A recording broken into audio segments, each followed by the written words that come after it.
that is the Gold Cup hero.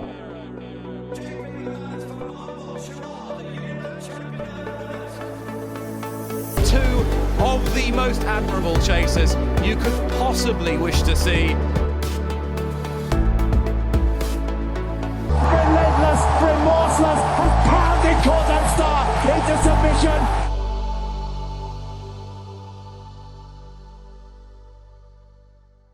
Hello and welcome to the Racehour podcast. I'm your host, Diarmuid Nolan. We're here in the towers of our sponsors, bookmakers.co.uk. Unfortunately, Dean Ryan is not here today. He's away watching his beloved Spurs in a relegation dogfight with Manchester United. So you are stuck with me this week as your host, but sure, look, we'll try and make the very best of it. I'm joined by a Racehour regular, Mr. David Weldon. How are you?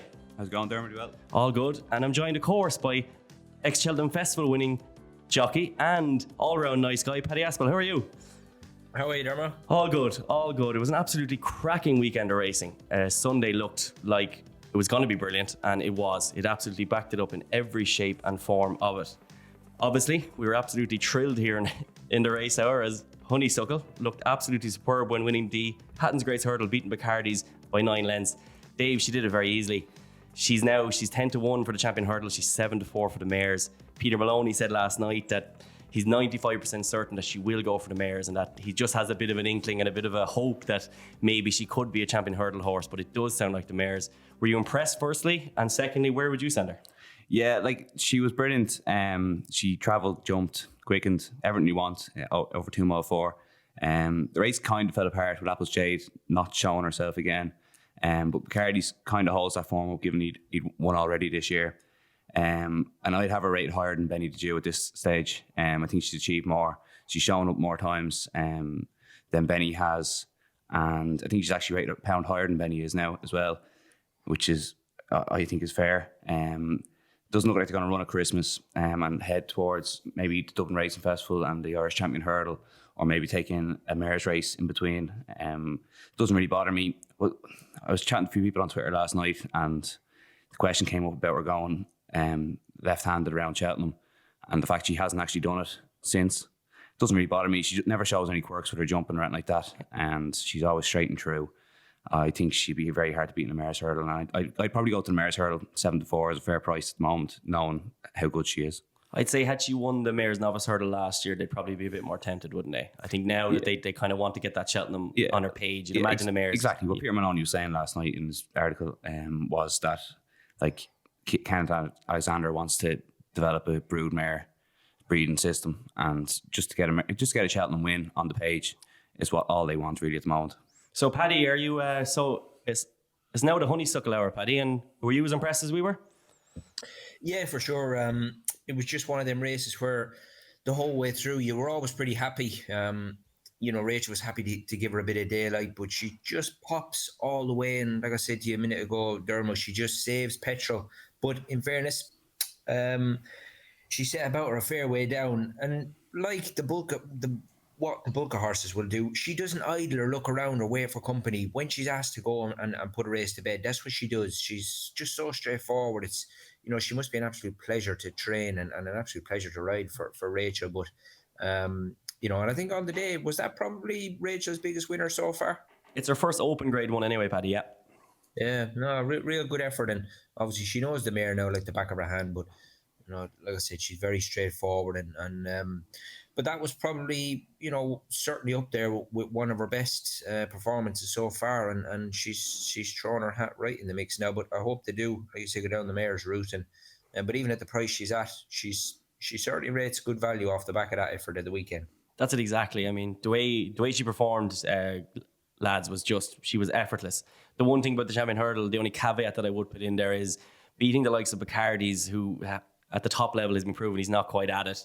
Apple's Jade, the poor mare, she just doesn't seem to be at it at all. I think next time they're going to reach for headgear for her. So Honeysuckle, whilst she was outstanding, absolutely brilliant, I'd stick her with the mares this year. As much as a fan of the sport, I'd love to see her go for the Champion Hurdle, but you'd need to see her do it over 2 miles, and with the actual gap they'll give her now in the break, she probably just won't get that, will she really? But otherwise on the card, lads, we saw another horse who's still unbeaten, who looks an absolute superstar, and that's Envoi Allen. He won the Royal Bond from the Abacadabra, as he's called, not Abracadabra. And the horse is now 5-2 for the Supreme, 5-2 for the Ballymore, and 10-1 for the Champion Hurdle. I can see why people would want him to run in the Champion Hurdle. I personally think it's madness because as Keith Donoghue and a few people have said in the past that he is a Gold Cup horse, but Keith Donoghue wasn't exactly against the idea this week either, Dave. He looks a freak, doesn't he? And would you go to the Champion Hurdle with him? Look, he's very good. Would I go to Champion Hurdle with him now? Probably not. Like he does everything you want him to mile Champion Hurdle. Like he can go with the pace, he can quicken off it, and he can stay. But like it's very hard to win a race at Cheltenham, so I would just stick with your own at this stage. I'd probably go Supreme with him though. Do exactly what they did on Sunday. Davy sit maybe third in a Supreme and just go and then take it up from second last and stay on up the hill and nothing will see him which way he went. Because even like Abacadabra came to him and looked like he was going to go past because Davy was starting to get to work, but Envoi just kind of dossed a little bit and kept on going then and was comfortable for the couple of lengths win that he had. So I'd go Supreme with Envoi. Yeah, he is. He has the potential, the way he looks at the moment, to be our jumps racing Frankel, really, in a way. Like, it's what I found absolutely crazy, Paddy, was just he was dossing in front.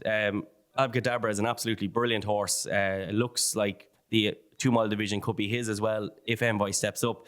But Paddy, he has it all, doesn't he, Paddy?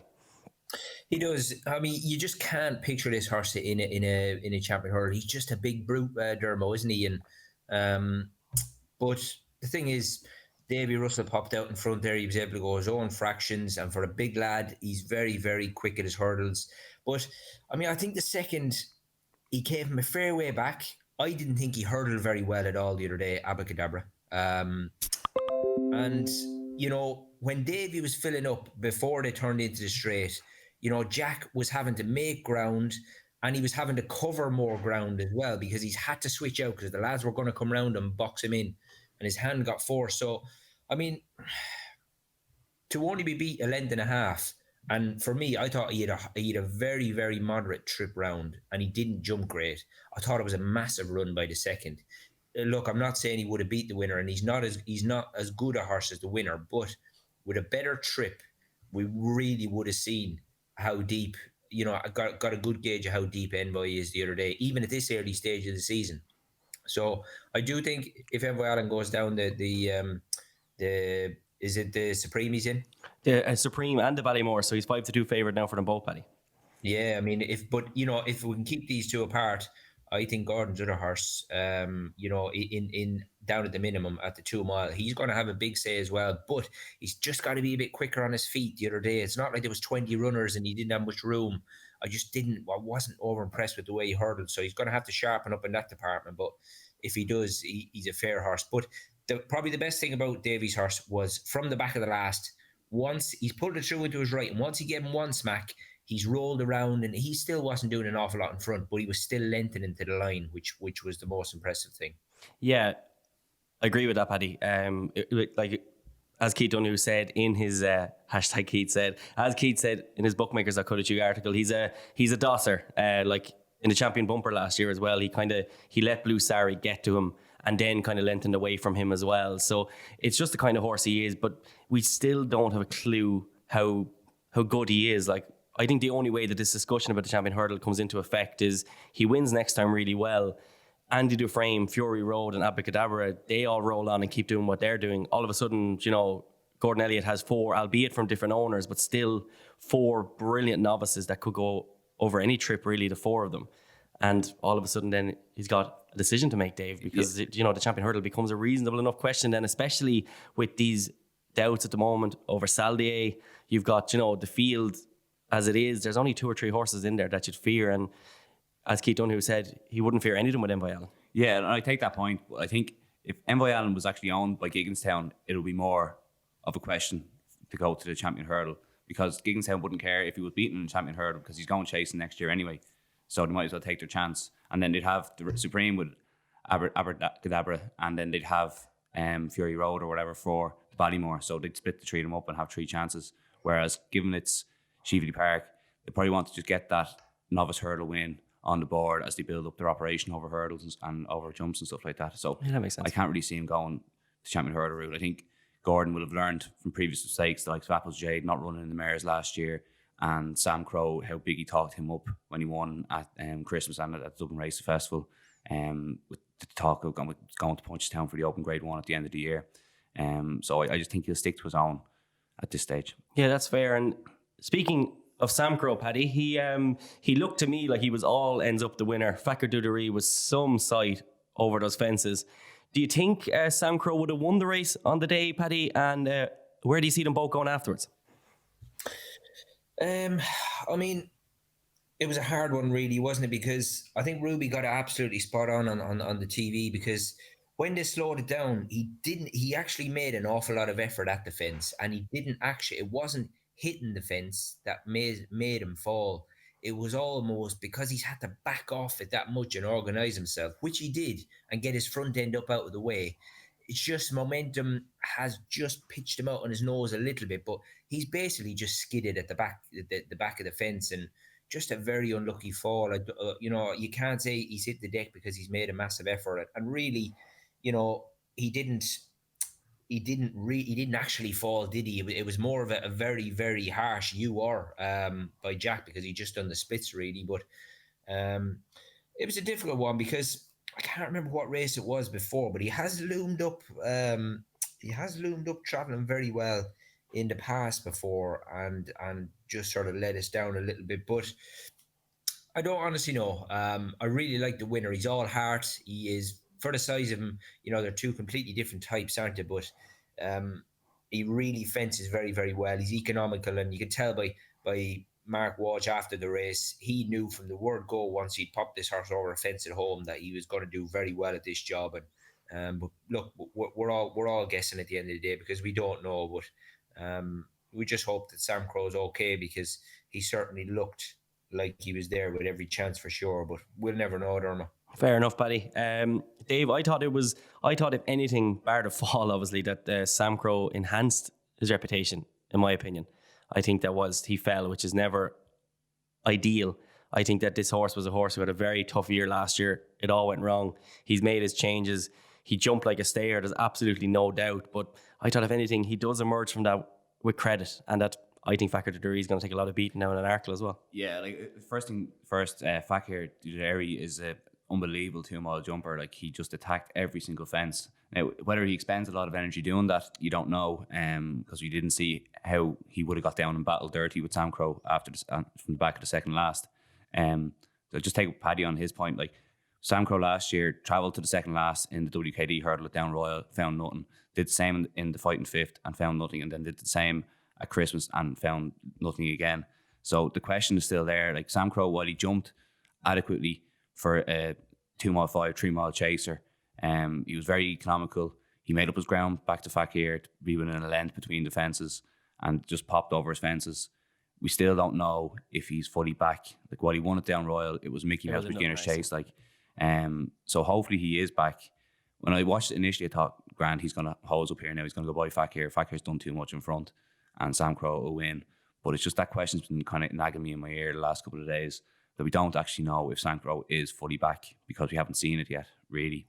And just the other thing I'd say on it is that, Fakir Lorraine would be some side over fences. It would be absolutely unbelievable. In an Arkle, like the Arkle, JLT and RSA divisions this year at the moment are looking very strong, and you still have the likes of Allaho to come out yet, maybe Felix Deji over 2 miles if they can get him right. You've got a really, really hot divisions there that are really cultivating now into something quite special. Lorena against Fakir Dudery at Christmas will be some race.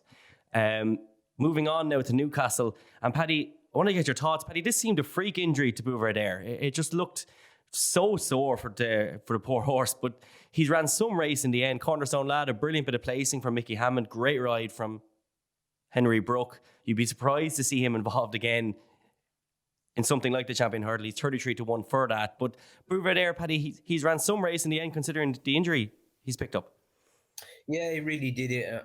Like you mentioned, Dermot, it's just one of them free things, isn't it? I mean, I am a big fan of the padded hurdles, and I do wish we had them at every track. But it's easy to speak after the event. Look, it was one of them things, but obviously it's turned out pretty nasty, and we hope Connections can get him back. But I mean, even to run cornerstone lad to a short head. It just shows how gutsy he is. But I mean, I think when you watch the Newcastle card the other day, I mean, the ground was just so bad, so tested and holding, because they'd had them covers down for a few days.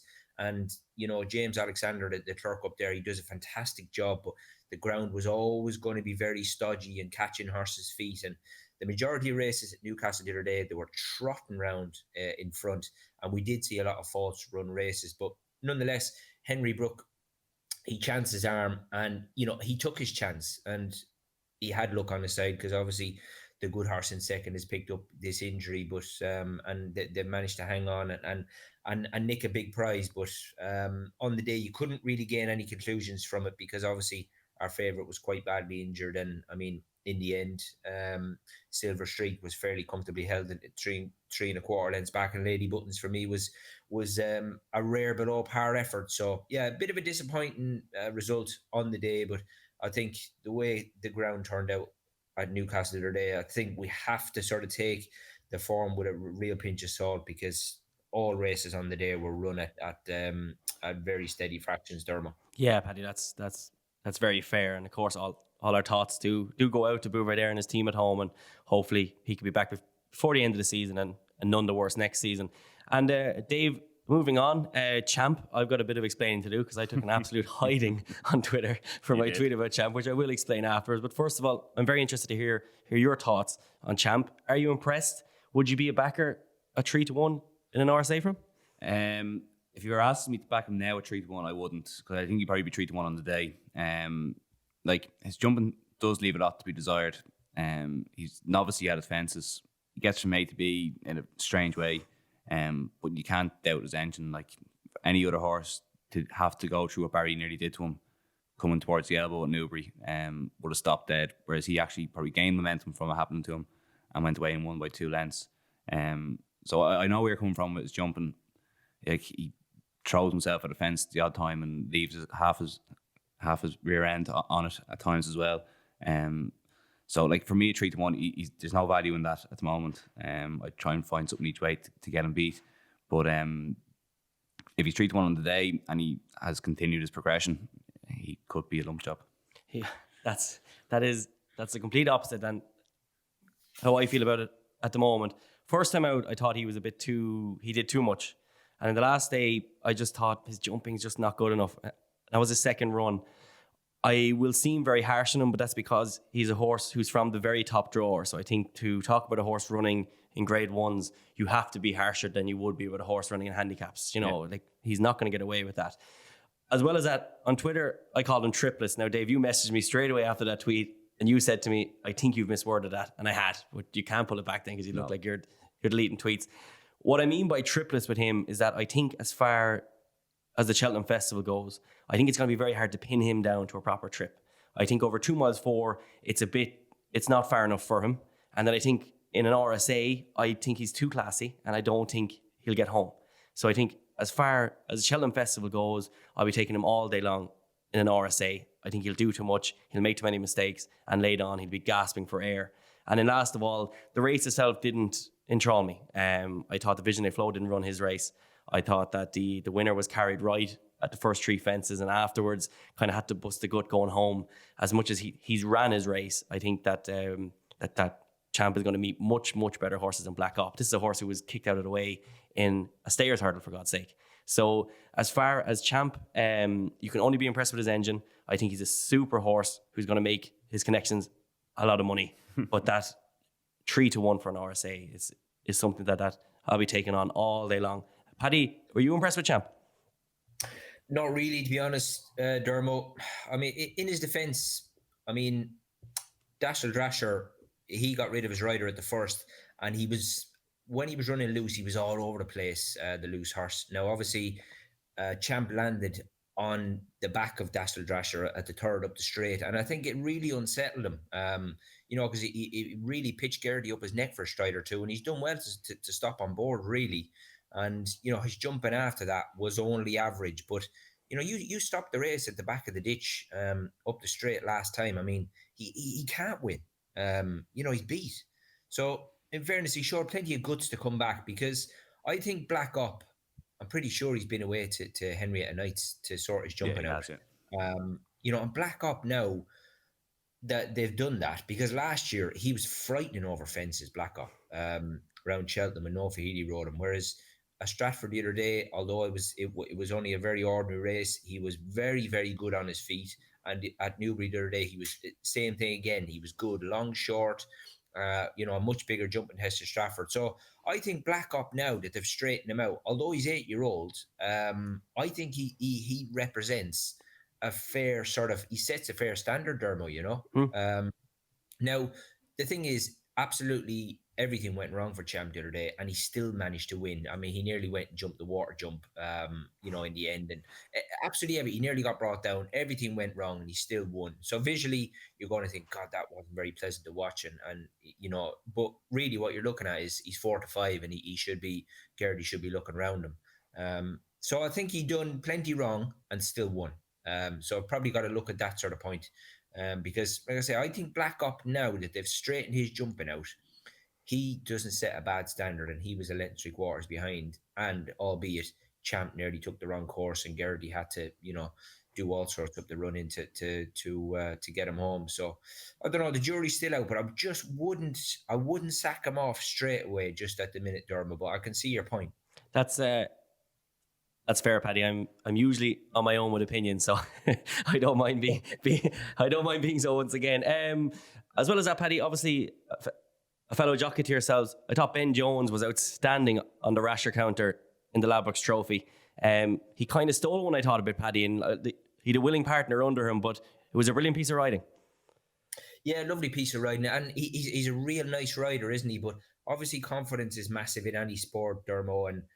But he's a lad who's on the rise, very quick, and luckily, because he is having a bit of luck, he's getting on these nice. I don't think a weekend has gone by where he's not had a nice Saturday winner now in the last month or so. But fair play.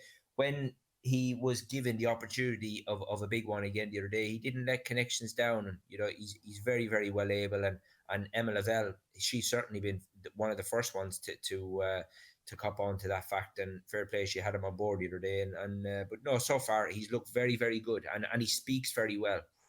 Yeah, which is obviously, Paddy, that's a side of being a jockey that kind of we don't see all that often, because this is obviously in the parade ring before and after a race. And how important is it, Paddy, for these young jockeys to realise how important it is to be able to talk? Because you can obviously explain your way out of a bad ride every now and then too, I suppose, can't you? Well, I just think because some owners, like, less is more with some owners, but with the bulk of them, they like, a good explanation, because obviously they weren't on the horse's back, but, the horse is their baby, cost them a lot of money. They want in-depth, they want to find out every nook and cranny. But, so if a jockey can engage with an owner and, you can get some sort of relationship, it can only help. And plus, having a bit of personality is massive. I'm not saying every jockey needs to be on there for 20 minutes, making everybody laugh, but just having a nice way about you and being able to speak, people can really take to you. And it's more of a word of mouth thing, Dermo, because people say, oh, did you see that guy talking? He came across real well, seems like a nice lad. And to be honest, even if you don't ride as well as other lads, you'd be amazed where it would get you. Thank God, Paddy. Yeah, so it's no wonder, Paddy. So that's always a great sign of anybody. And Dave, I wrote down here next to Paisley Park, job done. I think that's all it was, really, wasn't it? Yeah, like you'd imagine he was only about 80% fit, and Tiscrack probably the same, and they've cleared right away from the World's End, who would probably been 100% fit, so they're miles ahead in the division. Strangely, Paisley Park didn't really hit his flat spot as much as in towards the back end of last year. And I've seen a quote from Aidan Coleman saying that he hopes he hits it in the future, because that means he's still there. Like, but to give Tiscrack £6 and probably at the same level of fitness is a fair performance. And if he shows with March, it's job done. Yeah, no, 100%. And the whole division's really does scream that it's wide open for him again, doesn't it? Yeah, big time. Yeah, definitely. And Paddy, he's a really likeable horse. But Paisley Park, he just keeps on winning. That's a real dream horse for the Lavelle team. That's obviously had a great weekend. Yeah, they did a real good weekend. And I'll tell you what I was impressed with, Dermo, because not that I've cribbed him, but I've always said that when he gets in front, he doesn't jump, he doesn't hurdle as well. I mean, all them races we've seen him win, the Cleve, And even when he won at Cheltenham, he starts to dust and he kicks the last hurdle out of the ground because he's not looking where he's going. But the other day, he looks like he's matured and trained on, and he was much more grown up about putting his race to bed. And no, he's thank God he's came back and looked as good as ever, and very, very exciting, as I'm sure Aidan Coleman is as well. Yeah, of course, which is absolutely huge. Speaking of horse that did not jump well, and hopefully we can all agree on this, was a reserve Tank Dave, who's disappointed me so far. I know the horse needs good ground, which is what they keep saying, so his jumping can be explained partially by that, but he just hasn't looked the same horse as last season whatsoever. Danny Whizbang, that was a brilliant piece of training to get him ready first time out over fences by Paul Nicholls, and he's now a 20-1 shot for the RSA. Do you like the winner, and what's your take on the second? The winner was good in the day. It's a hard race to weigh up because Reserve Tank was awful, really. He was all over the place, and if you're looking for good ground in a horse, you shouldn't be running him this side of Christmas. You should be trying to preserve him for the race later on in the year. They picked up a fair bit of prize money as well, I suppose, because it was only a 3-runner race. But anyways, Bang was very good. It's I have it written down here in front of me. It's hard to weigh up how good it was because Reserve Tank was so bad. Yeah. And Reserve Tank is due Grade 1 winner, albeit at the back end of last year. So I'd need to see it again, to be honest, to see Danny Whizbang come out and do it again. We've seen a few Nicholls horses over the years come out and amaze us all on chase debut and then kind of disappoint at the big festivals. So it's a watching brief for me at the moment with Danny Whizbang. Yeah, that's absolutely more than fair. And Paddy, they're going to have to draw up stumps with this Reserve Tank if he keeps jumping like this, won't they? Yeah, I wouldn't be surprised though, at all, Dermot, if they got him home and found an issue, because I can't say I've noticed this going left thing. I mean, he certainly didn't do it at Wincanton. I just thought he was too fresh and gassy, and it was a horrible race at Chepstow on his reappearance.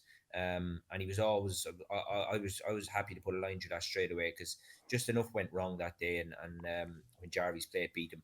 But at Wincanton, I thought he looked good. I mean, I'm just looking down to his form, I mean, although he has won going left-handed, he's only won once going left-handed. All his other form is going right-handed.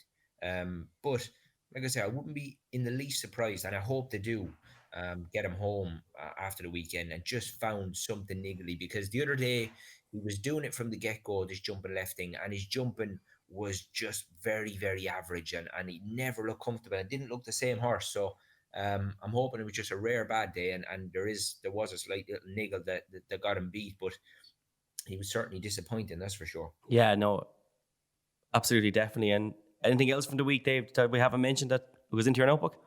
Do you want the long list or the short list? Short list.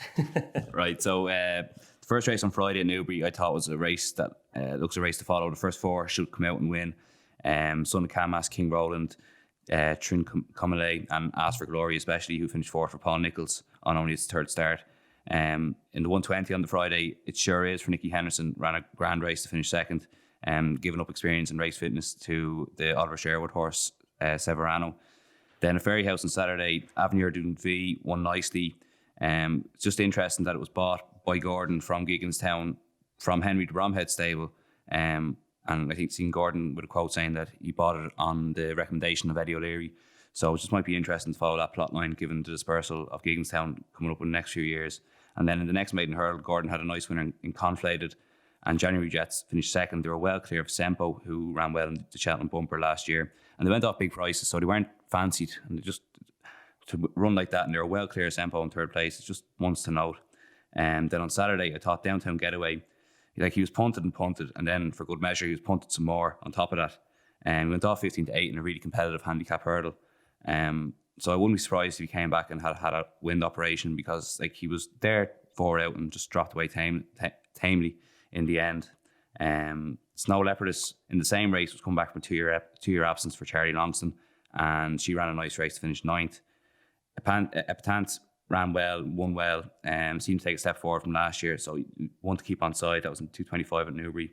And then just in the Ladbroke with a view to the Aintree National, I know it's a while away yet, but Beware the Bear ran a nice race to finish 4th there. And I think the probably target Aintree, won the Cheltenham Festival last year, won the Ultimate. And I think he's just an admirable horse. He can kind of do it whatever way he wants, and he always seems to end up there. And then 2 Taffs should be winning races this year as well. Drop back to 2-5 probably. He ran well in the Ladbroke, but kind of fell away towards the end. Absolutely perfect, Dave. Yeah, no, there's absolutely ample there. And I thought Conflated was mentioned once again by Keith Dunn, in the Bookmakers article this week. And what he said basically was that this horse, because of the amount of brilliant novices there, like Andy Dufresne and Fury Road, as we mentioned before, that he could end up in something like the Martin Pipe, but you'd imagine him going off very short of the Martin Pipe. He would, if he ended up in that. Paddy, was there anything else that caught your eye?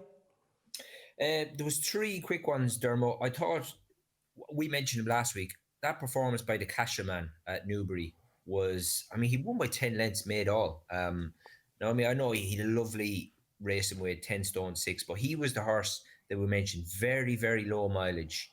But that was a hell of a performance. And for a 7-year-old, it certainly isn't over raced. And I thought he put a fairly tidy field to bed there. And the Cashman, he's got a real big day in him. I thought the horse of Joseph's was quite nice in the bumper on Sunday, Eric Bloodaxe, because you watch him going down to the start. He was a big, raw bumper horse.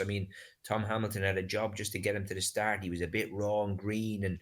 But I thought, the favourite, Fernie Hollow, in second, he went off pretty skimpy on the day, but even as green as he was, Eric Bloodaxe, that was a hell of a good performance. He ended up winning by 2.5 lengths. And, I still don't think he's very clued up and really knows what's required of him. And although he cost a few quid, he'll come on even bundles from that. So I thought he looked good.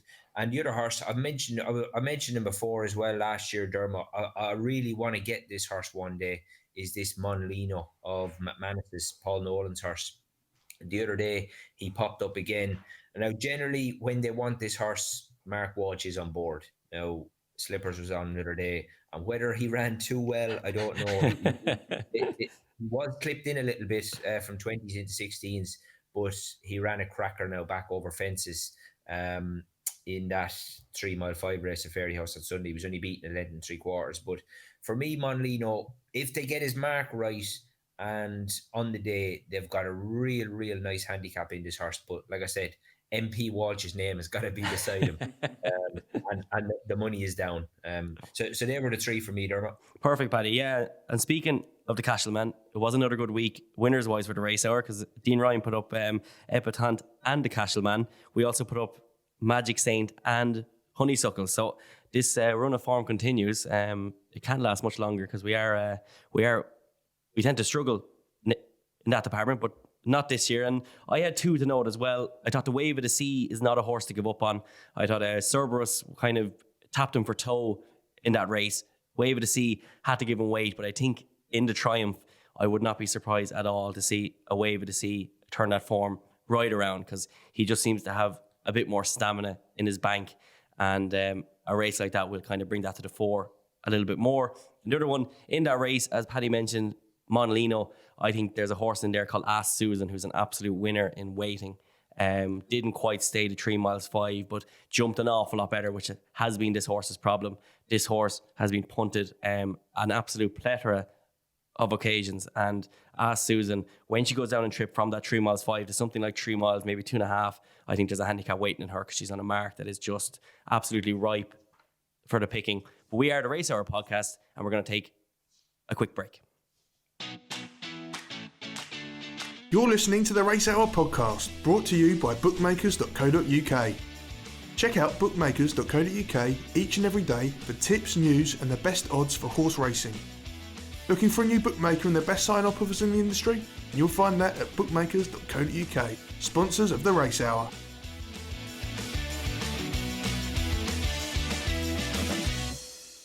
And welcome back to the Race Hour podcast. I'm your host, Diarmuid Nolan. Again, just bear with me now for the second half of the podcast, because Dean is away once again. So we'll move on now to the weekend preview. Of course, there's plenty of tips, and hopefully the red hot run of form of the Race Hour podcast can continue. We'll start off with the 150 at Sandown on Saturday. This is the Henry VIII Novice Chase. Torpedo is your favourite at 9-4. And Dave, what's your thoughts on the race? Yeah, it looks a good race on paper now. Hopefully they all turn up. Dan Skelton, to me, would seem like to hold the key. He's Nube Negra and Marie Brandner there. I can't imagine Beekstown will run. It looks odds on that he won't run. But like it's Sandown, given the way it is, like it's kind of suited toward front runners. And if Marie Brandner can get away on the front end, she might be hard to peg back. And the form was let down by Thomas Darby the last time, so you don't know how good that form is. But she's getting weight. Are they going to run Grant Sancy here? Are they? I'd imagine after Danny Whizbang they might be tempted now because it's a funny one. They go. gave her 2 runs over hurdles this year already, and then they're going into a graded novice chase. Doesn't seem right, but I thought Somerville Boy was probably the most likely winner. Good reappearance ahead of First Flow. First Flow was kind of run Attenbury again behind Angel's Breath, so there's a line of form there. He's the highest rated in the field. I think probably should be favoured, and the 130 on offer out there is a fair price for Somerville Boy. That's absolutely fair enough, Dave. And Paddy? Yeah, it's interesting because the mare down the bottom, she's also got an entry at Aintree, hadn't she, in that mare's race? Because like there was absolutely no fluke about the Warwick win, because I was working that day, and in fairness, I really fancied her. And the one thing about her is she is absolutely mustard to jump. And now I know Ollie Murphy's horse has disappointed again since Thomas Darby, but nonetheless, she looks a very, very good mare. But she does have that entry, and you'd be thinking maybe if she can go and take her own sex on at Aintree, they might just possibly aim her there. And Harry is actually jocked up on Nude Negra in the same race, so I would think that that's the option they're going to take. But even the other Skelton horse, I mean, so far in his 2 starts this year, he's been ultra impressive, albeit, the last time it was a faking him. But one thing about this horse is Dermo, he just travels. Like, I mean, Harry can hardly hold him the whole way around, but he's very, very good on his feet. Warwick, he won by 3 lengths on debut, and then at faking him the last, it was only 5 runners. He absolutely smashed him by 10 lengths, and Harry Skelton was looking around him. But be interesting to see, because he isn't. Somerville Boy is rated a pound higher now. That Somerville Boy form, that's not bad form, because we spoke about Kim Bailey's horse that he beat at Uttoxeter last time, First Flow. Obviously, he ran a series race at Ascot the other day, where I thought he was given, he was set a fair stiff task by Dave Bass on the day when he ran in. It was Al Dancer's race, wasn't it? Yeah, Angel's Breath. Al Dancer. Angel's Breath. Angel's Breath. Sorry, yeah. Angel's Breath. So I mean, that's not actually bad form, really. But for me, I've just been very, very impressed with the Skelton horse, the way he's gone round in both his races. I think he jumps so well, and he's such a strong traveller that Harry Skelton has got a big advantage over some of his rivals here. Yeah, I'm kind of Dean Ryan all week has been talking about this Torpedo here in the office, and he's massively keen on him. Is Dean Simon Muir's race manager? I think so, but at 9-4, I can see the basis there. I think this horse could just be head and shoulders above these. Beat Mr. Fisher and Lisp last time, which is very decent form. I completely respect Nube Negra. I respect them all there, obviously, but I just think Torpedo could just be that step above these. But at 9-4, obviously he'd want to be, but he's him to me now. He does look the bet of the race. He was good on his feet at Warwick, to be fair, Dermo, and obviously he's 4-year-old. He's going to get the allowance off his older rivals here, but certainly couldn't jump it wise, because Warwick is a fair test on your debut, and he was very, very good. He was very good, and he beat a good horse there as well in Mr. Fisher. So hopefully now that form can come to the fore, because I think 9-4 about him is decent. And moving onwards now to the 225 at Sandown. This is the Jumeirah Hotels and Resorts December handicap hurdle. Malaya, who of course won here last year, is your 6-1 favourite. This looks a really interesting race, Dave. I think Malaya myself takes a bit of stopping. That was a decent race that he won last time. You've got some very decent horses with there, like Sperodic back in 6. You got Monsieur Lecoq. They ran a huge race at Cheltenham. You got Call Me Lord, Storm Rising. It does look a very strong renewal, but who have you landed on? Yeah, it's a typically competitive Sandown handicap hurdle.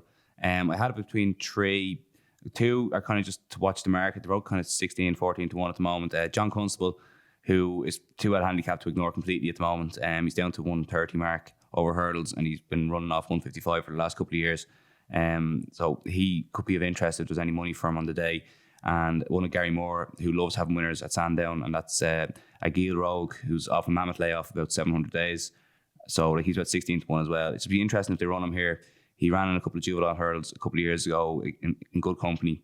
He's got 16 to 1 as well. But the main one I've landed on is Harry Skelton's Protectorat.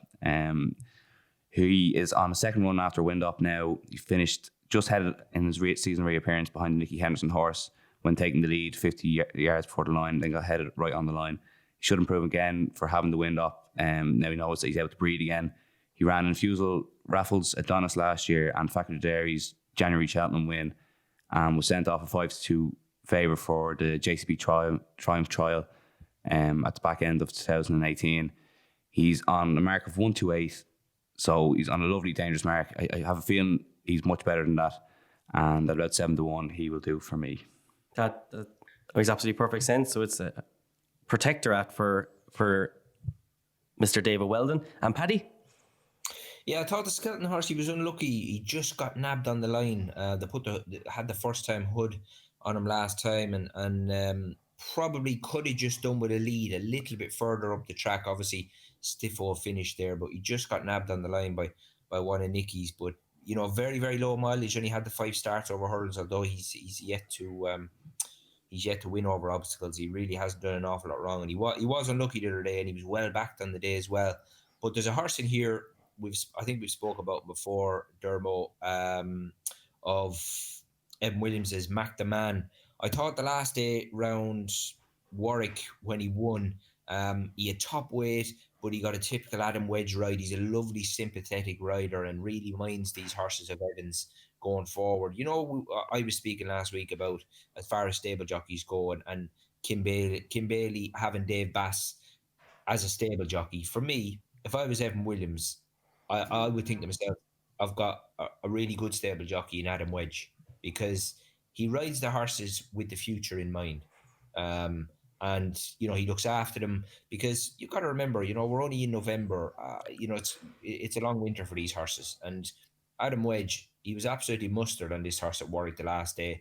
Nursed him. And with 11-12 on his first run since March, he just nursed him as far as he could. And then from the back of the last, once he knew he had the race run, just nudged him home. And that was a very, very tidy run. He has got more on his plate, obviously, on Saturday, but he's going to have 10 stone 1 if the top one is declared. And for me, he's only a 5-year-old. This is only his 6th start under rules. So for me, I'd be happy to be with Mac the Man, but he's obviously got to improve again, but I can see him doing it. Yeah, and he's off a lovely racing weight as well there, Paddy. Yeah, the two I liked in this, as I've said, were Malaya. I think this horse just looks another typical Paul Nicholls Saturday winner. Isn't up all that much now for that last win, and just that performance that day just really showed a loving for the track, which is very important. And I think Malaya should be taking a lot of stopping. But there's one here as well at 12 to 1 who I find very interesting for Paul Webber. It's a horse who's obviously been quite difficult to train, but it's Guafa. Last time out in September at Salisbury, won off a mark of 85. Still well weighted in regards to hurdles. Was third in one of those summer hurdles at Market Race in the big race there. And also then went off favourite ahead of Hargam and just got injured that day because it was off 700 days afterwards. This is a horse who's obviously won in the 80s on the flat, is rated here in the 130s, so there could well be more to come. Just be very interesting now if he was declared and the money started to come there, because Guafa looks a horse who could just be a lot better than his mark. But as we speak, I still think Malaya will take an absolute world of stopping there. And moving on now to the biggest race of the weekend. This is, of course, the Tingle Creek. Defi Desai, who looks a bit of a freak. Lost in translation, just keeps franking that form from Cheltenham last year. Won't have it all its own way though, obviously, because it's got Undeso, Politolog, maybe Soreal, Janika, and waiting patiently a horse who we've had to be very patient to actually see. So Paddy, who did you fancy here? I thought Defi was very, very good last time. Obviously, we've not seen Undeso for 221 days. And then obviously we have Waiting Patiently, who he's always been a little bit of an early horse. But one thing I will say is that Ruth Jefferson, she's actually been ticking along not too badly this winter, because she's another one of them stables, very, very hard to get a gauge on because she doesn't have many runners. So we're always a little bit in the dark as to where the string are at. But on what she's run this winter so far, she's not done too badly at all. They've had to mind this horse and go steady with him, but he's got an awful lot of ability, this 8-year-old, Waiting Patiently. I'd love to see him run a big, big race here. But definitely Desai, it was a little bit of a disappointing spectacle, wasn't it, at Cheltenham last time? But still, nonetheless, although it did turn into a bit of a sprint, he was the best horse on the day. We know how well he acts at Cheltenham, but he's also won, as we know, here at Sandown as well. So off the back of that, I would struggle to be against him because, 6-year-old, for me, he looks as good as ever, Dermot. Yeah, I completely agree, Paddy. I think as well, Undesown Little Og might end up turning this into a bit more of a stamina race over 2 miles, which will only play to his cause. Dave, what's your thoughts? Yeah, no, I agree with most of that. Like, Defi should win, and on all-known form probably will win. I just think the race is going to cut up a little bit more. I can't see Waiting Patiently running here. He's entered in the Peterborough Chase on Sunday. He also entered in the John Durkan. Like, the Peterborough Chase probably make more sense for him, given the trip and also the probably lesser quality. Janika's also entered in that. I could probably see him running there as well. I don't think Janika is a 2-miler. So with that in mind, and Defi the most likely winner, I'm looking to try and get something at a big price in the places. And 2 bookies are going 3 places still on this race. So Ornua at 33 to 1, 3 places is the bet for me at the moment. I had a bid on it yesterday. Aidan Coleman's already jocked up. Henry loves this race, and if you actually look at Ornua's record, he's only actually finished outside the tree once in 11 races over fences, and won a Grade 1 at Aintree last year. So like, always runs his race, runs to the line, and over 2 miles, I think he might just get them at it here early on. And I think Ornua at 33 is probably too big a price, given the race is likely to cut up. And maybe quite badly, Dave. It's I don't agree, but I love the mad approach as always. It's a pure Diarmuid Nolan each way scumbag bet. each way scumbag bet. Yeah. The 3:35 at Sandown. This is the last race we will look at on this card. It's a race I always love. It's the London National, over 3 miles and 5 furlongs. Classic Ben is your 6 to 1 favourite. Paddy, it doesn't get much tougher than this. Yeah, I'm the same as you, Dermot. I do enjoy these races. We see some old course regulars here, but I think Venetia's horse, Hoobland des Obo, I was just looking back through his form last night.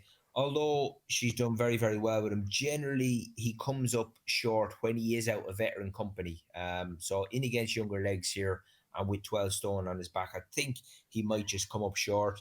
There was a couple in here I liked. As far as my selection, I thought Captain Catastock, that was a good run last time for the Paul Nicholls team.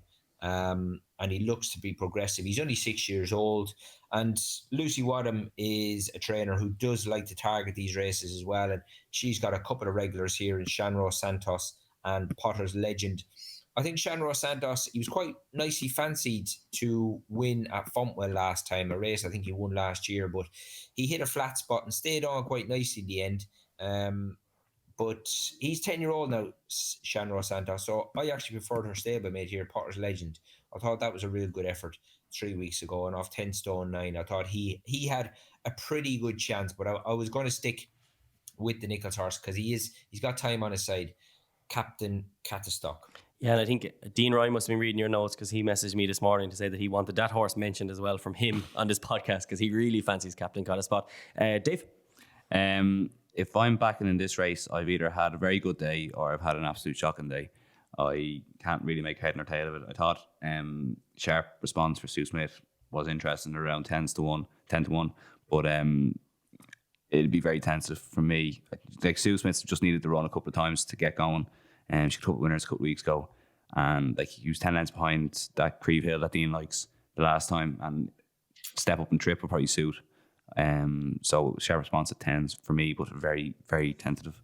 Yeah, I've backed 2 in this around the same odds. I've backed Royal Vacation, who I thought really wanted a staying trip like this in the Badger Rails last time, went third behind Give Me a Copper. That was a huge run, and he's a weight carrying horse, so the high weight here will not bother him whatsoever. And I completely agree with Paddy. I think Potter's Legend will run an absolutely huge race again. Big third last time behind West Approach, and was probably just a bit tapped for speed.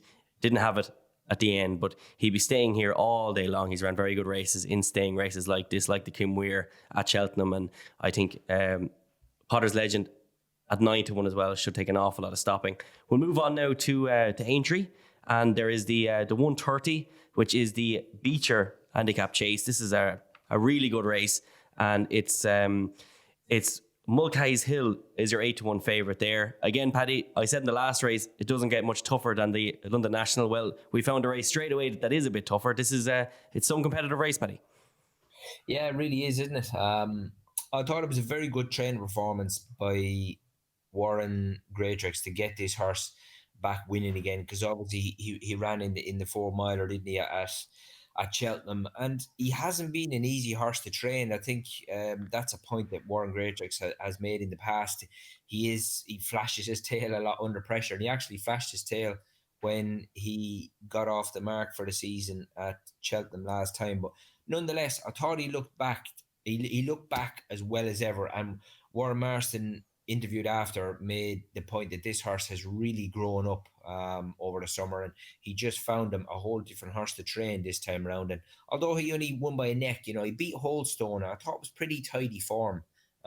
He's a fairly high class horse who really, because he has been quite difficult to train and keep right for a 7-year-old, we really haven't seen that much of him. So if he keeps going forward for connections off a mark of 144, they could have a little bit of rope to play with this fella, Dermot. But obviously, he's got to jump around here. But in the past, I know he did fall at Cheltenham, but he's looked pretty decent on his feet, to be fair. And I just think he's certainly one of the less exposed horses in the lineup here. That seems a decent shout. And Dave? Yeah, I really fancy Villion Rouge here. Like his national fences record speaks for itself. He's finished 7th in the national, 6th in the national, 7th in the national, 15th in the national, and then in the Beechers finished 1st, 2nd, and 7th. He's gotten around every time over these fences, which is kind of what you look for straight off the bat. He's around 10-1, which I thought was very fair. Now, in fairness, the key to this race really is if Definitely Red and Alpha Zobo run, because they keep the weights down for everything else. And if they run, Villion Rouge will be running off with 10-12 on his back, which probably hasn't run off for a couple of years now. So we feel like he's running free. And I think with that in place at around 10-1, he's probably each way bet in the race for me. Yeah, that's a fair shout. Obviously, the few horses here that can help that horse weight-wise. One for Arthur obviously has to be noted as well, the ex-Grand National horse. You'd imagine now that they won't be looking after his mark for much longer. It's just a case now of trying to get whatever wins you can into that horse. I'm always very careful of this race as well, because there is some horses that will be here to get experience over the fences as opposed to actually win the race. So for that reason, I always tend to look at the bigger odds. And one has caught my attention at 66-1.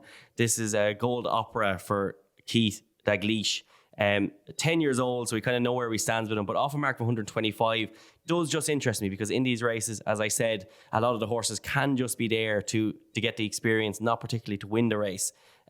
This horse was 4th at the Aintree Festival last year at 50-1 behind Kildesart. He has a very big run in him. Sometimes these fences can just light up a horse like him. He'll be running from out of the handicap if he gets in, which he should, because you'd imagine a few will come out. And Keith Dalglish, he's a really, really shrewd trainer. Adam Nichols already jocked up. He'll be running off next to no weight, and at 66-1, it just wouldn't surprise me altogether if this horse hit the frame, and he's big enough odds that you can be happy to find that out anyway. And the other one that I quite liked was Kimberlite Candy at 16-1. This is a horse running for Ben Haslam. He's a trainer that I have a lot of time for. He tends to bring back horses like this that just kind of tend to go off the boil. That was a really good place effort behind Classic Ben last season. We know that this horse will definitely stay, because it was running an absolute blinder in the Eider at Newcastle, and that extra half a mile over those 4 miles trip just kind of rather killed him.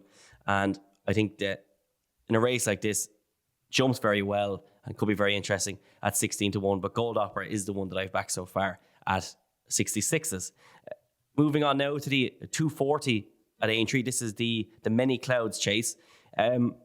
This looks like it could be an absolutely cracking renewal here with the likes of Native River and Might Bite set to renew their absolutely famous rivalry in that Gold Cup in 2018. I'm kind of keen to take these two on, Dave. I can see why you would be. Like My Bite hasn't really done it since that Gold Cup, and you'd imagine Native River will have targets later on in the year. Like definitely Red won this race last year. Black Horton's been running in handicaps off big weights and Charlie Hall and stuff like that. And the rest are kind of much and much, and so I don't know where you're going taking them on, but I think My Bite, and they get £6 off them as well. I think My Bite is probably the bet in the race. As I said, Native River probably have targets later on in the year, where with My Bite he's raising 11 now in the new year, and they kind of need to know where they are with him. So I'd say he's fairly grilled and drilled, ready to go to war for this race. And 9-2, you could probably have a little each way saver on that at 9-2. I think it's a fair price for My Bite. I think hopefully he'll run well and show his all vigour again. Yeah, it's a kind of a race where I'd be keen to take them on, but there's kind of nothing there to take them on with. So I think this is a race where I'll be grabbing a cup of tea. And what's your thoughts, Paddy? I just think My Bite, that's 3 poor runs the last 3 times we've seen him now. So the jury will be out a little bit for me with him. I wonder, maybe not for his reappearance, but Colin Tizard always mentioned about putting a set of blinkers on Native River, didn't he? Yeah, always did. So whether now first go around they're going to go with some blinkers, because I mean he's had cheap pieces on now. I'm just looking down. They've persisted with cheap pieces now for over 3 years. Now, certainly in the Gold Cup, he only ended up 9 1/4 lengths behind Alboom Photo, but he never went astride for Dickie that day. And, only for he had someone like Dickie Johnson on his back, who can push and drive for 3 miles. He wouldn't have got nowhere near as close. So whether it be on at the weekend or not, they'll put the blinkers on. It'd be interesting to see. But I think as soon as they do, although he's 9, I think he'll find another leg, this fella, for a pair of blinkers. He's just got very, very bone idle. But if he's fit and ready to go, and he has got a fairly good record, fresh, Native River, and he's getting weight, off his rivals here. And apart from ASO, who's rated 168, he's rated higher than all of them. So he's quite nicely in the weights here. Just be interesting to see where we're at. I mean, obviously, I know it's no good to listeners now, but you'd want to have a good look at him on the day and obviously see if Colin declares him with a pair of lines on, because if he does, I'd say he'd take a fair bit of beating, this chap. Yeah, and that's very, very true. And it looks like an absolutely cracking renewal nonetheless, just to hopefully see these horses bounce back from what was a very tough year last year. On the 3:15 on Aintree, this is the last race that we'll cover there. This is the Grand Sefton. I fancy Gwensily Burbas, Dave, because I think that Eric McNamara is one of these trainers. He had a placed horse in the Beecher back in 2015 with Dare to Endeavour. Whenever he sends a horse here, I'm always interested in them. This horse was very well punted last time at Punchestown and just came down when a very unlucky unseat. And I think this horse has it in him. The trainer is one of the real shrewdies. And whilst there's obviously better horses like Flying Angel, who is your 5-1 favourite and who kind of might still be on a good mark because he went off the boil for so long, but I'm happy to chance Gwensily Burbas at 33-1. Yeah, I can see where you're coming from, Dermo. I had him down on my short list last night when I was going through the race. I don't really like the top of the market. Like, Touch Kick has never really done it in a big field. Casablanca Mixed running off top weight, and again is kind of a small field bully. Flying Angel, like Go Present, has loads of issues. Jeez, I wouldn't go near him. Dean loves him now. He's a bleeder and a non-trier and everything. And Ultra Gold is 25 years old now or something like that. He's some pony, don't do. Yeah, he is, in fairness. So like I was struggling looking towards down the bottom of the market, and there's a few that are multi-entered with entries in the Beecher and also in the London National as well. So it's hard to know what's really going to run. Can see your angle with Gwensily Burbas kind of was brought down more so than anything at Punchestown 5 out when he probably wasn't going to win, but he probably wasn't done with either. But the one I've kind of come down with is Philip Hobbs and Richard Johnson's Cave Adventure. Now this horse was back off a 7-month break last time out of Bangor and finished a grand third in a poor enough race probably.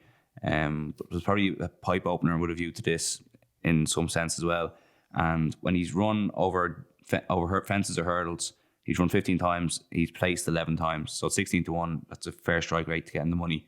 And you probably get 4 places as well, maybe even 5 in some places. So Cave Adventure, for me, it's 16 to 1. That makes absolutely perfect sense. It was well put across there. And Paddy? Well, obviously, Nigel Twiston, he loves these races, doesn't he? The Beecher and the Grand Sefton, things like that. And I mean, that wasn't a bad effort by Flying Angel the last day, because I didn't think he done at all badly behind Forrest Behan on his reappearance at Aintree. He was fairly lazy that day, but in fairness, he stayed on quite well, albeit well beat. But I mean, he won by 8 lengths at Ascot the last day, and seen Sam Twiston in an interview with Suddle the other day, he was quite hopeful with this chap. It's just the only thing here is Casablanca Minx isn't jocked up, and she has got other entries over the weekend as well. It'd be interesting to see if she does turn up. I would agree with what Dave says. She has just been doing it in small fields, but been doing it very, very nicely.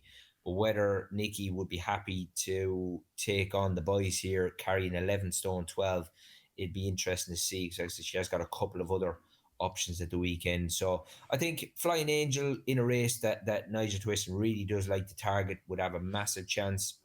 He's got form around the track as well. And the other one I wanted to give a mention to as well was Henry Oliver's 10-year-old Kilaro Boy. That was a real good effort last time. He's very, very consistent, this horse.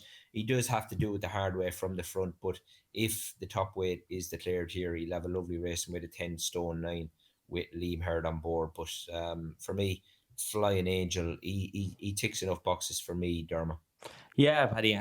And again, he beat the ultimate hipster horse last time in Sky Pirate, and he did it quite well. So he is the kind of a horse that he's only on a mark of 146 now. He probably is better than that. So you can definitely see that why. So again, so that's Aintree boxed off. So then we move on to Sunday. It's only one race on the Sunday that I wanted to cover, and that is the John Durkan. Min has been absolutely smashed over the last day or so. He is now your 5-4 on favourite. Presenting Percy has also moved in the market and is now your 9-2 second favourite.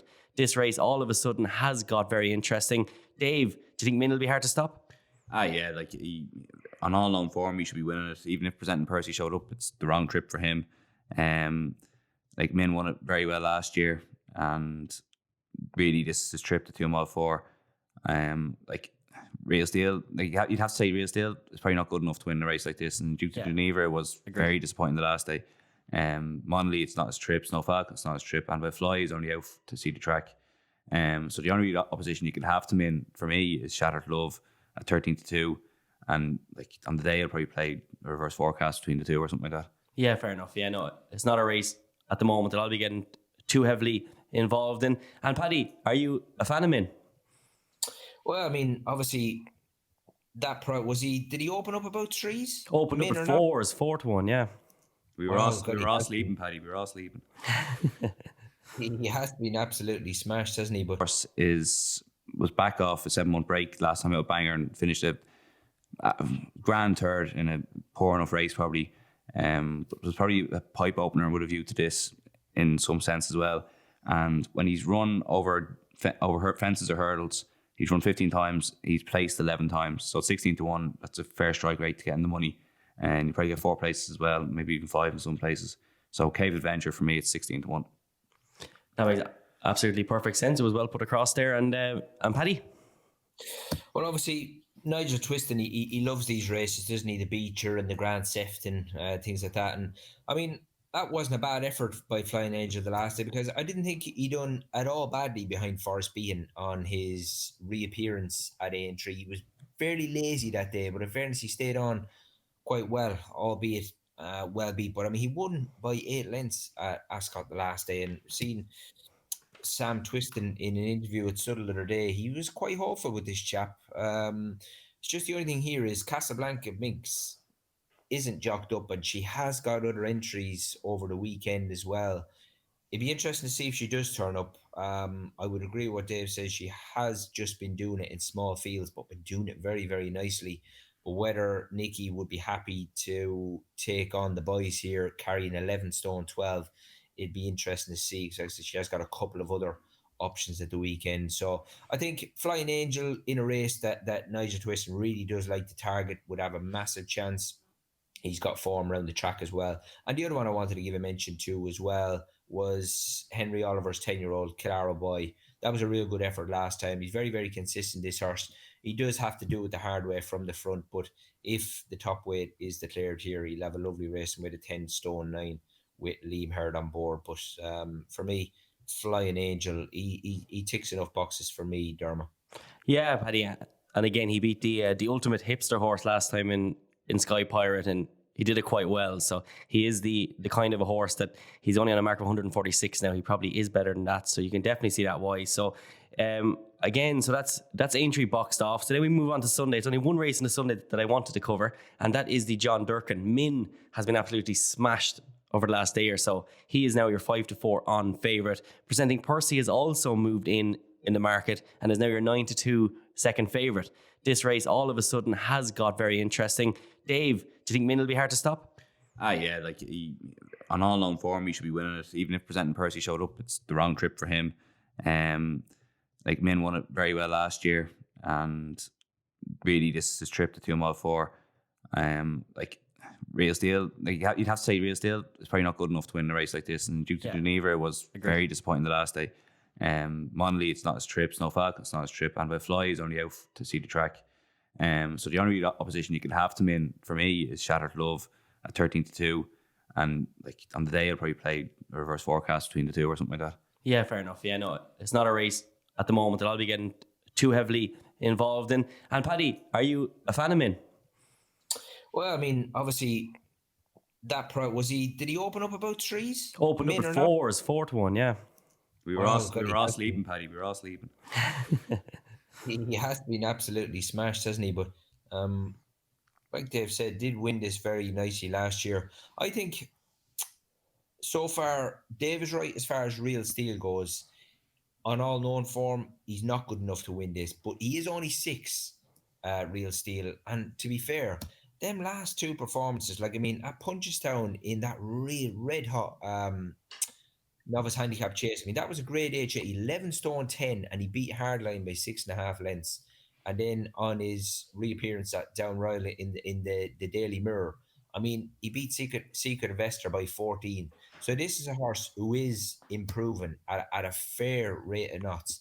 Now, obviously, this is much deeper water again, straight into a grade 1. But I'll tell you, he certainly deserves his place, Real Steel, and we'll know an awful lot more about him on Sunday. But connections being as they are, and the way that the market has developed with this Min, that he certainly, after 222 days, it sounds to me like he's somewhere near where they want him. So it's probably hard to be against him. More than likely, and I imagine it's as well because the other few up the head of the market like Duvan, etc., won't be going. So I'd say there's a lot of people putting 2 and 2 together. So moving on now to anything else that we'd like to see over the weekend. I2, which I'll start off with. In the 210 at Navan on Saturday, Agent Baru is now only £3 higher than for his last win. He will have needed that last run, and I think that he could go off a very big price there and run an absolute blinder. Rock de Bauna is in that, who ran a really good race behind Cliff and Ora last time, but Agent Baru could well just go under the radar here, and he could go off big odds for the Gibney team, whose horses are running well, which was pointed out by Al Littleluck, who finished 3rd on Sunday last weekend. He's a very small team of horses, but he's a very good trainer, is Thomas Gibney. And Agent Baru in that 210 at Navan on Saturday will be very interesting. In the 245 at Navan on Saturday as well, a horse that Paddy likes and I like as well is Expatriate. This horse could run here off a mark of 146. I think this mark is well within his compass. He's ran 2 huge races the last twice behind Brahma Bull and Battle over Dian. This horse will rock up here. Won't be too big a price, but won't be too short either for Elmarie Holden, who always knows the time of day. And that horse there off 146, I think Expatriate in the 245, if he lines up, will take a world of stopping. Paddy, was there anything else to look out for?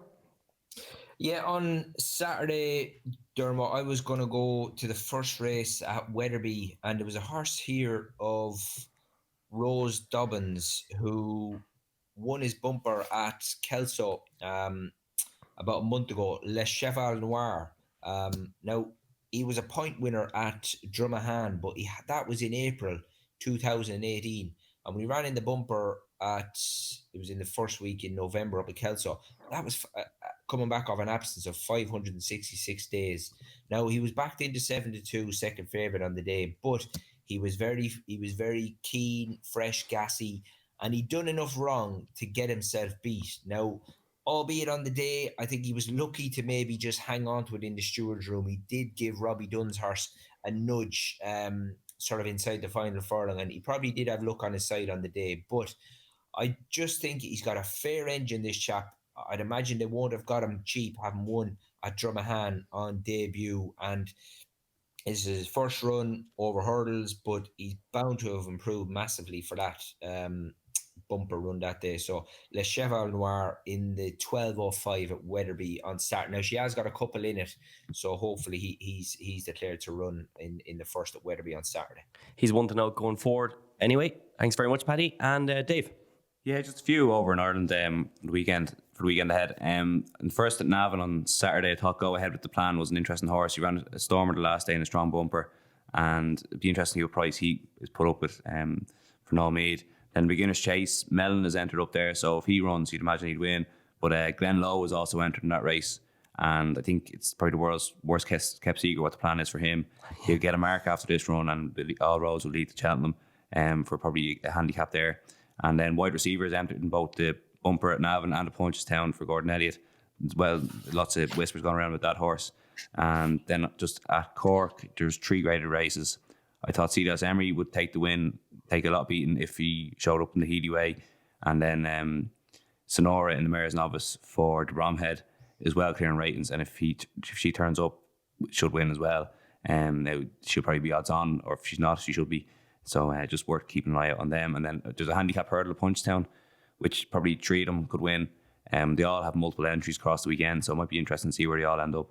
And they are Tracy's Ennis Corty, Powers Bomb, and Burlesque Queen, who all won last time and look very progressive. Absolutely perfect. So Dave, while you're on the mic there, what's your nap for the weekend? My nap for the weekend is going to be V Leon Rouge in the Beecher Chase at about 10-1. As I said earlier, he's a national fences specialist, gets around every time, and probably doesn't stay the national trip. So I would say this is probably his main target for the year. So they'll have him cherry ripe for it, 10-1.